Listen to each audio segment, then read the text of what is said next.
Hi friends, வாங்க இன்றைக்கி நம்ம மஷ்ரூம் கிரேவி எப்படி பண்ணுறதுன்னு பார்க்கலாம். 2 தக்காளி எடுத்துக்கோங்க, 2 வெங்காயம், 2 பச்சை மிளகாய் கட் பண்ணி வச்சுக்கோங்க. இது மாதிரி ஸ்லைஸ் மாதிரி சின்ன சின்னதாக கட் பண்ணி வச்சுக்கோங்க.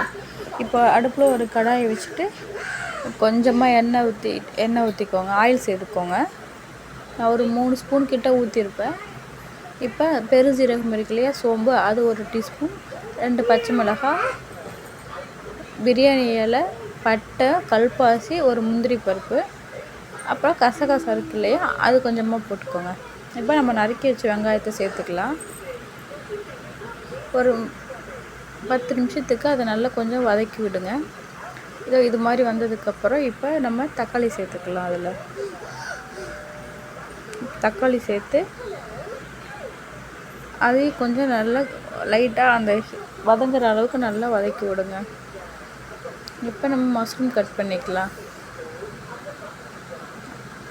நம்ம அந்த தக்காளி வெங்காயம் வதக்கி வச்சோம் இல்லையா, அதை ஆறினோடனே மிக்ஸி ஜாரில் சேர்த்து அதை இப்போ நம்ம அரைச்சி பேஸ்ட் பண்ணி எடுத்துக்கலாம்.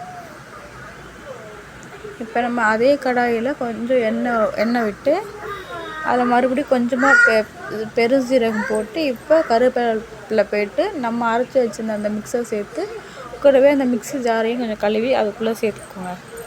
இப்போ ஒரு 10 நிமிஷத்துக்கு மூடி வச்சிங்கன்னா இது மாதிரி ஆகிக்கும். இப்போ இதை நல்லா மிக்ஸ் பண்ணிவிட்டு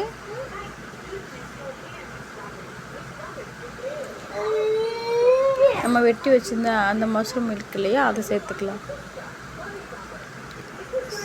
சேர்த்துட்டு ஒரு கொஞ்சமாக லைட்டாக அப்படி கிண்டி விட்டுட்டு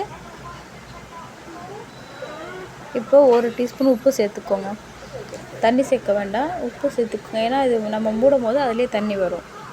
இப்போ சிக்கன் மசாலா 50 கிராம் நான் சேர்த்துருக்கேன். 50 கிராம் சேர்த்துக்கோங்க.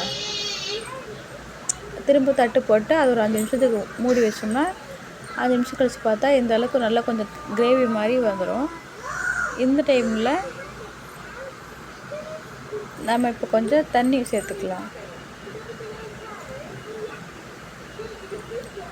தண்ணி சேர்த்து மறுபடியும் ஒரு தட்டு போட்டு மூடி வச்சுருங்க. இப்போ நம்ம கிரேவி கொஞ்சம் ரெடி ஆயிடுச்சு.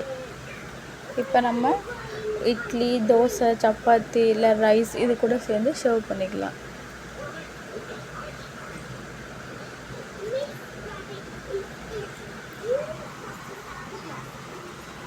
தேங்க்யூ.